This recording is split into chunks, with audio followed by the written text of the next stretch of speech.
विवेक अग्निहोत्री के the vaccine war देखने गया ये सोच के कि भारत ने कोविड के खिलाफ जो सफलताएं हासिल की उसके बारे में बहुत कुछ दिखने को मिलेगा। ठीक है, एक्सेप्टेड, मान लेते हैं इस बात को कि कोविड ने सैकड़ों जिंदगियां बर्बाद की, हमारी अर्थव्यवस्था को तहस नहस कर दिया, हमारे मेडिकल इंफ्रास्ट्रक्चर की पोल खोल डाली दुनिया के सामने। इन सब चीजों से हम आज भी रिकवर ही कर रहे हैं। कुछ जगह कुछ सीख ली है, बहुत जगह हम सब कुछ भुला चुके हैं। लेकिन विवेक अग्निहोत्री ना तो तीखे सवाल पूछेगा, ना तो सिस्टम को आड़े हाथ लेगा। ये तो मैं मान कर ही गया था।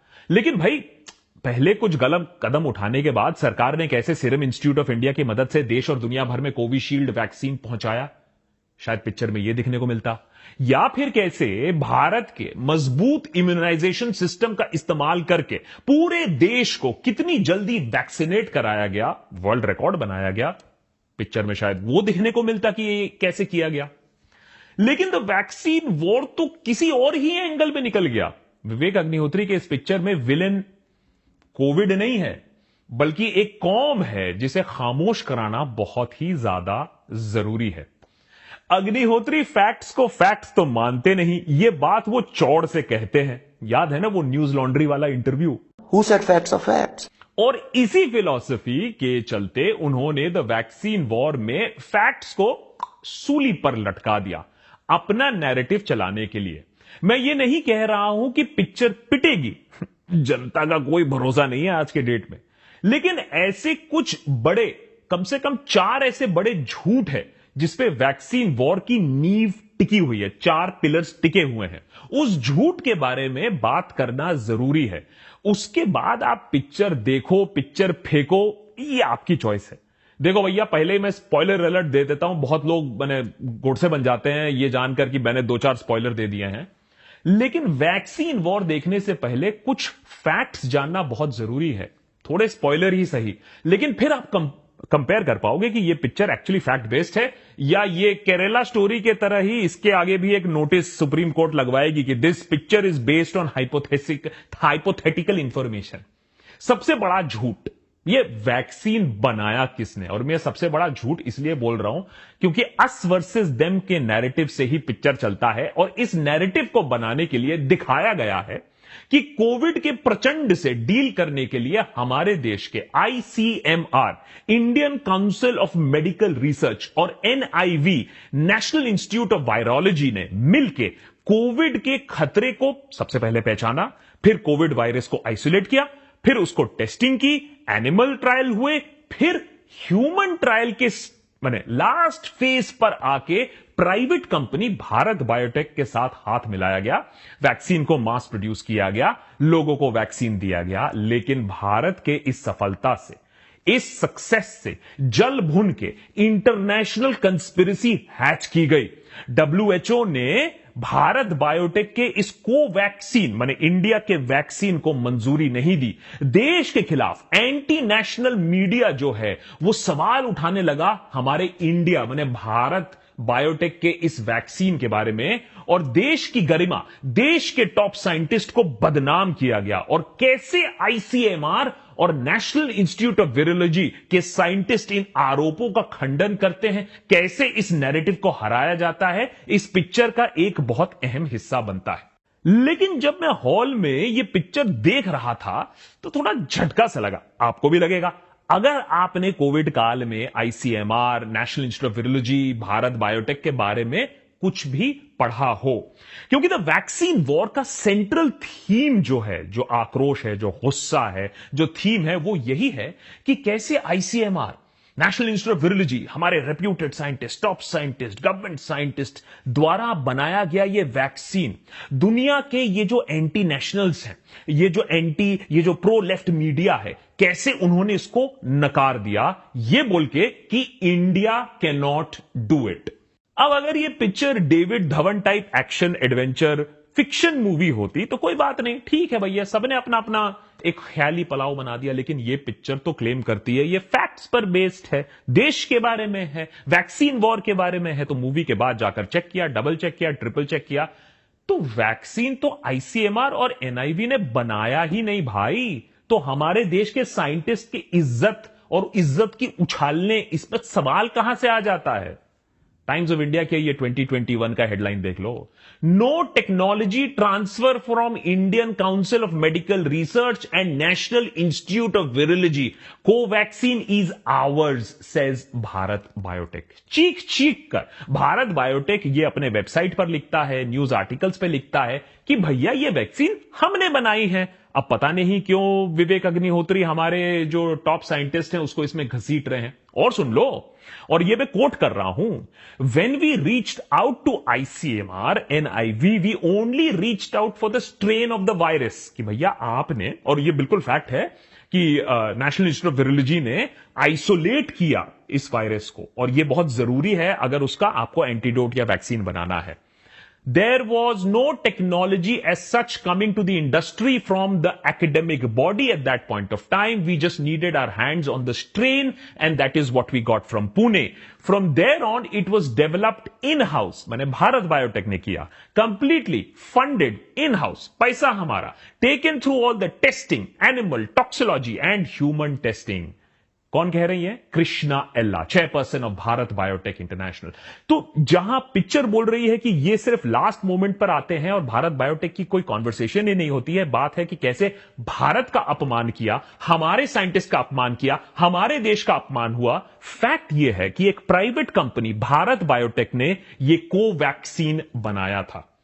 तो सवाल फिर भारत बायोटेक पर उठता है, आईसीएमआर, हमारे टॉप साइंटिस्ट, हमारे वीरोलॉजिस्ट पर नहीं उठता है। लेकिन इसी चीज की 70% मूवी इसी चीज पर आधारित है, और भारत बायोटेक शुरू से ही कंट्रोवर्सी में बाय द वे रहा है। भारत बायोटेक का जो एप्लीकेशन था for regulatory approval of Covaxin, दिसंबर 2020 की बात कर रहा हूं, सबसे पहले जब उन्होंने कोशिश की थी, एफिकेसी डेटा तक नहीं था, यह बेसिक डेटा देना होता है अप्रूवल के लिए, वो नहीं था। उसके बाद ये जो पार्टिसिपेंट्स थे, ये जो कोवैक्सीन का क्लिनिकल ट्रायल हुआ भोपाल में, ये जो ट्रायल में जो ये लोग थे इस वैक्सीन के, उन्होंने कंप्लेन किया। उन्होंने कहा कि जो इन्वेस्टिगेटर्स हैं उन्होंने बताया तक नहीं कि हमें एक एक्सपेरिमेंट का हिस्सा बनाया जा रहा है। उन्होंने लगा कि एक वैक्सीनेशन ड्राइव चल रहा है तो हमें भी इंजेक्शन लग रहा है। उन्हें मालूम ही नहीं था कि वो गिनी पिग बने पड़े हुए हैं। उसके बाद उनको सारे डॉक्यूमेंट्स भी नहीं दिए गए थे, उनके कंसेंट डॉक्यूमेंट्स उनके पास नहीं थे। और उसके बाद आता है इंटरनेशनल कंस्पिरेसी। डब्ल्यूएचओ ने क्यों रिजेक्ट कर दिया? क्योंकि डब्ल्यूएचओ का एक 4 स्टेप प्रोसेस होता है। Acceptance of manufacturers, expression of interest, इसे ईओआई कहते हैं। फिर प्री सबमिशन मीटिंग होता है डब्ल्यूएचओ एंड मैन्युफैक्चरर के बीच में। Acceptance of a dossier for review होता है। उसके बाद असेसमेंट और फाइनल डिसीजन होता है। भारत बायोटेक का जो कोवैक्सीन है वो फर्स्ट स्टेप में फेल हो जाता है। एक्सप्रेशन ऑफ इंटरेस्ट में ही आपके डिटेल्स इनकंप्लीट होते हैं और इसे रिजेक्ट कर दिया जाता है। अब ये आपकी श्रद्धा पर है कि भाई इसे रिजेक्ट क्यों किया गया था, कि भारत बायोटेक ने कुछ गड़बड़ की थी या फिर हमारे देश के खिलाफ एक कंस्पिरेसी है। और कंस्पिरेसी स्ट्रेच करती है जब ब्राजील सस्पेंड कर देता है 20 मिलियन कोवैक्सीन के डोजेस का ऑर्डर जो भारत बायोटेक से ऑर्डर किया था, ब्राजील उसे सस्पेंड कर देता है क्योंकि भारत बायोटेक ने की स्टेप्स जो लेने चाहिए थे इस वैक्सीन को बनाते समय वो नहीं लिए थे। Time and again Bharat biotech के साथ प्रॉब्लम आते रहे हैं, और इन चीजों को जब रेस किया गया है, खासकर की मूवी में दिखाया गया है कि जब सवाल उठे हैं तो इससे दिखाया जा रहा है कि आईसीएमआर, हमारे टॉप साइंटिस्ट, हमारे वीरोलॉजिस्ट के खिलाफ एक षड्यंत्र रचा जा रहा है। ऐसा क्यों नहीं होता है कि दूसरे जगह फिर हमारे साइंटिस्ट का मजाक उड़ाया जाता है? जब हम चंद्रयान लॉन्च करते हैं और चांद तक पहुंचते हैं तो क्या हमारे इसरो के साइंटिस्ट का मजाक उड़ाया जाता है या दुनिया हमारे साथ चीयर करती है? ऐसा क्यों विक्टिमाइजेशन वाली फिलॉसफी पे हम रहते हैं कि अगर हमने कुछ गलत किया है तो शायद हमें इंटरनली भी देखने की जरूरत है? ऐसा क्यों कि जब भी कुछ स्पॉट आउट किया जाता है तो इसका मतलब है कि एक षड्यंत्र ही है? लेकिन विवेक अग्निहोत्री ने इतना बड़ा झूठ क्यों बोला? भारत बायोटेक के शेडी रोल को क्यों छुपाने की कोशिश करी? हमारे इंडियन साइंटिस्ट को विक्टिम कार्ड क्यों खिलवाया? उसके पीछे भी एक वजह है। मूवी का जो रियल विलन है, अरे भाई रियल विलन को फिर विलन भी तो बनाना पड़ेगा। विलन तक आते हैं, लेकिन उससे पहले अगर आपने द वैक्सीन वॉर देखी है, देखने जा रहे हो, उसके बारे में सुना है, ट्रेलर देखा है, तो आपको क्या लगता है इस पिक्चर के परफॉर्मेंस, इस पिक्चर के टॉपिक, इसके नैरेटिव, इसके पेट्रियटिज्म के दम पे क्या the vaccine war Kashmir file से भी ज्यादा बड़ी पिक्चर बनेगी जो विवेक अग्निहोत्री की पिछली पिक्चर थी?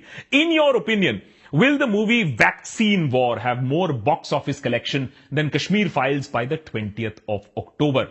देखिए, इन ओपिनियन के बदले आप अर्न तक कर सकते हो rewards via opinion trading platform Probo. Probo आज के हमारे देशभक्त रिव्यू के पार्टनर्स हैं। प्रोबो पे आप अपने स्किल्स और एजुकेटेड नॉलेज को यूज करके अपने ओपिनियंस को यस या नो में शेयर करके इन्वेस्ट कर सकते हैं और सही होने पर आपको कैश रिवॉर्ड भी मिल सकता है। लेकिन इसमें दिमाग लगाना पड़ेगा, उसके बाद ही आंसर लगाना पड़ेगा। For example, ICC world cup में कौन जीतेगा, हमारी जीडीपी कितने प्रतिशत से बढ़ने वाली है इस साल, या फिर यूक्रेन रशिया के अनएंडिंग वॉर का सोल्यूशन कब और कैसे निकलेगा। ऐसे ही वर्ल्ड अफेयर्स, क्लाइमेट कंडीशन या जीके क्वेश्चंस मिलते हैं आपको प्रोबो पे और उस पर ट्रेड करके आप पैसे अर्न कर सकते हो। देशभक्त का सवाल on Probo today is, will the movie vaccine war have more box office collection than Kashmir files by the 20th of October? अगर आपका ओपिनियन सही निकलता है तो आप प्रॉफिट कमा सकते हो, जिसे आप बिना किसी हैसल पेटीएम, गूगल पे या कार्ड के द्वारा विड्रॉ भी कर सकते हो। प्रोबो पर 10 मिलियन से भी ज्यादा लोगों ने अपने स्किल से प्रॉफिट अर्न किया है, तो लिंक मैंने प्रोबो का डिस्क्रिप्शन में दिया हुआ है, डाउनलोड कीजिए और एक वेलकम बोनस भी पाइए। एनीवेज, अब आते हैं असली विलेन पर और दूसरा सबसे बड़ा झूठ कि भाई वैक्सीन वॉर का विलेन कौन है। अगर आप द वैक्सीन वॉर देखोगे तो आपको लगेगा कि मोदी सरकार बिल्कुल बेबस है। फॉरेन पॉलिटिक्स और ये जो डोमेस्टिक मीडिया है, इनके स्कीम का शिकार बनी पड़ी हुई है। बेबस है ये सरकार, उनके सवालों से घिरी हुई है ये मोदी सरकार। आप अपनी जेब में पर्स रखते हैं क्या? एडिटर बिहेव कर यार, अभी फिर कैंसिल हो जाएगा पूरा रिव्यू, चैनल डिलीट। हाँ, द वैक्सीन वॉर में असली विलेन है Rohini from the Daily Wire. आय हाय, कितना इनडायरेक्ट रेफरेंस है। अब Rohini from the Daily Wire के पास है फॉरेन कंपनीज का दिया हुआ एक टूल किट और वो चाहती है कि सरकार आत्मनिर्भर वैक्सीन नहीं, इंटरनेशनल वैक्सीन पर निर्भर हो। माने हमारा देश लाचार रहे, हाँ, फॉरेनर्स के घुटने टेक दे उनके सामने। ऐसे ही पत्रकार होते हैं हमारे देश में, खासकर की जो लेफ्टिस्ट पत्रकार होते हैं। और मूवी का एक अहम प्लॉट यह है कि कैसे नेशनलिज्म जीतता है और रोहिणी और द डेली वायर का जो वेस्ट बायस है वो हारता है। असल जिंदगी में कितनी ही प्रेस बाकी है सवाल पूछने के लिए। असल जिंदगी में कौन हमारे साइंटिस्ट को इस तरीके से डिसरिस्पेक्ट करता है, इंडिया कांट डू इट बोलता है। लेकिन मूवी में तगड़ा नैरेटिव बनाया गया है कि सवाल करने वाला हमारे देश के खिलाफ है, हमारे विकास, हमारी गति को रोकने की कोशिश कर रहा है। और इसीलिए हो सकता है कि फर्स्ट डे पर यह पिक्चर भले ही ना चली हो, लेकिन बाद में कश्मीर फाइल्स की तरह यह पिक्चर भी काफी तूल पकड़ ले, क्योंकि इस पे भी अस वर्सेस देम का एक नैरेटिव बनाया गया है। बोलने के लिए यह एक बायो फिल्म है, साइंस और बायोटेक्नोलॉजी के बारे में है, लेकिन इसमें भी कूट कूट के अस वर्सेस देम भरा हुआ है। Line number 3, Indian vaccine versus foreign vaccine. इसमें भी अस वर्सेस देम बनाने की कोशिश की है और इसमें विलेन है WHO।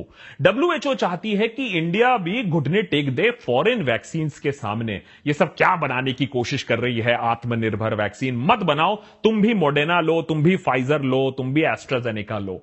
लेकिन कहीं ना कहीं पिक्चर ये भूल जाती है कि हमारे देश की सबसे बड़ी इंटरनेशनल सक्सेस भी रही है कि कितनी स्पीड से और कितनी सही तरीके से हमने एस्ट्राजेनेका को रेप्लिकेट किया। हमारी सेरम इंस्टीट्यूट ऑफ इंडिया ने फिर उसी एस्ट्राजेनेका को कोविशील्ड के नाम पर मास प्रोड्यूस किया और कैसे एक चीप रेट पर, बहुत ही सस्ते दाम पर पूरे देशवासियों को वैक्सीनेट कराया गया।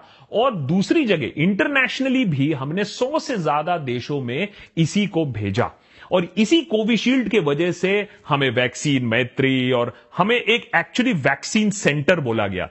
और ये जो कोवैक्सीन है, इसको सिर्फ इमरजेंसी अप्रूवल मिलती है इतनी मशक्कत करने के बाद। तो कहीं ना कहीं प्रॉब्लम इस डोमेस्टिक वैक्सीन में भी थी, इसके मैन्युफैक्चरिंग प्रोसेस पे थी, इस प्राइवेट कंपनी में भारत बायोटेक में थी। लेकिन दिखाने की यह कोशिश की गई है कि यह सब फॉरेन वैक्सीन कंपनीज का किया धारा है और इसी ने हमें दबाने की कोशिश की है। ये इंडिया के खिलाफ काम कर रहे हैं। और एज आई सेड, ये हो सकता है ये नैरेटिव बिक भी जाए। लाई नंबर 4, और ये एक्चुअली हर्ट भी करता है कि किस तरीके से ये पिक्चर एकदम झूठ के बल पर चली जाती है और दिखाने की कोशिश करती है कि कैसे हमारी सरकार डे 1 से रेडी थी। जब से चाइना में ये वायरस फैला था तभी से निगरानी चल रही थी और तभी से वैक्सीन की बातें भी होने लगी थी, तभी से प्रिवेंटिव कॉल भी लेना शुरू हो गया था। जबकि फैक्ट्स ऑन द ग्राउंड कुछ और ही है कि सरकार पहले सोती हुई ही पाई गई थी और उसके बाद ऑब्वियसली स्टेप्स तो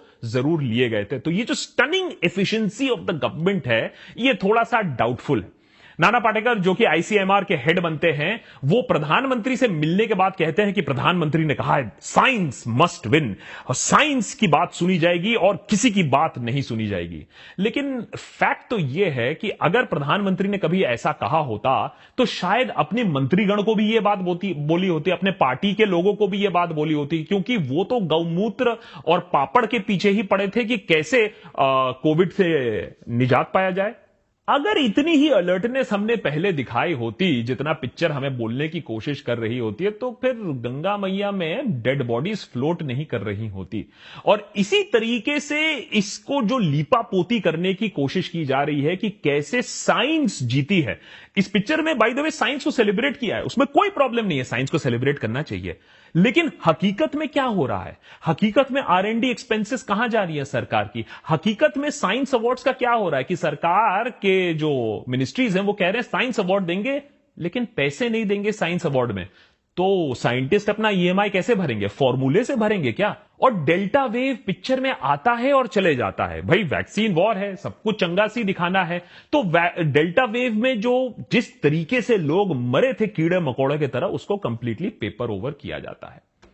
पिक्चर के पास बहुत सारी अपॉर्चुनिटीज थी अगर एक्चुअली एक हार्ड लुक लेना था कोविड के ऊपर, कि कोविड आया उसके बाद लॉन्ग कोविड का क्या लास्टिंग इंपैक्ट क्या हुआ, इन सारे वैक्सीन्स का, हमारे हेल्थ केयर सिस्टम क्या सुधरी या नहीं सुधरी, उस पर भी सवाल नहीं।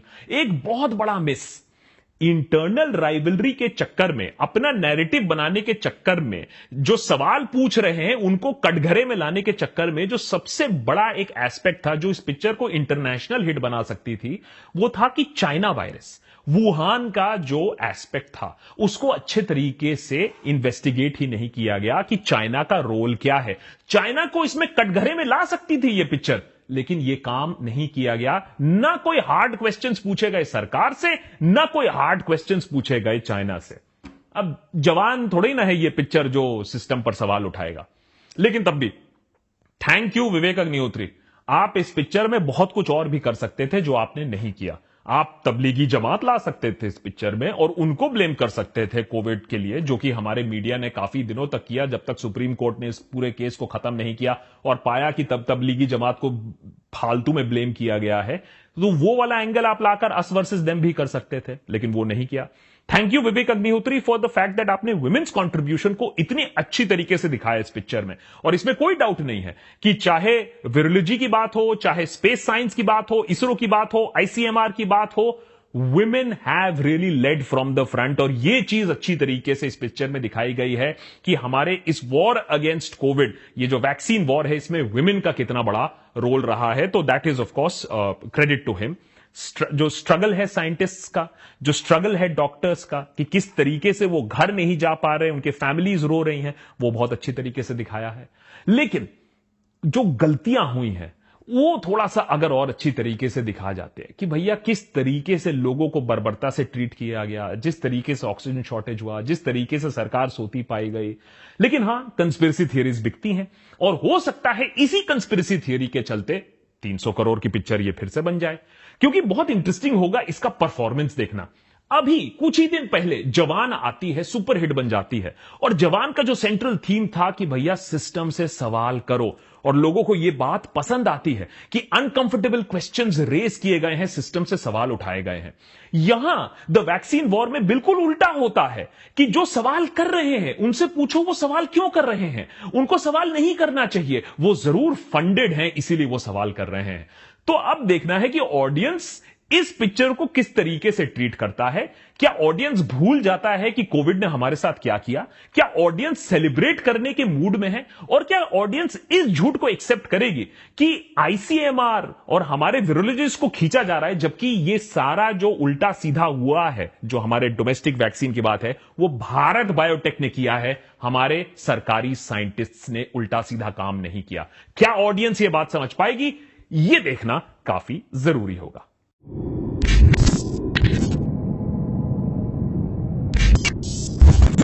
Thanks to Probo for making this review possible. आपको क्या लगता है, क्या द वैक्सीन वॉर पिकअप करेगी और द कश्मीर फाइल से भी ज्यादा बड़ी पिक्चर बनेगी bye the 20th of October? आप भी अपने ओपिनियंस, आप भी अपने थॉट्स बता सकते हैं ऑन प्रोबो। डाउनलोड लिंक मैंने नीचे दिया हुआ है, उसको भी जरूर ट्राई आउट करिएगा और अपने ओपिनियन से आप प्रॉफिट भी कर सकते हैं। Many thanks for watching, more episodes coming up.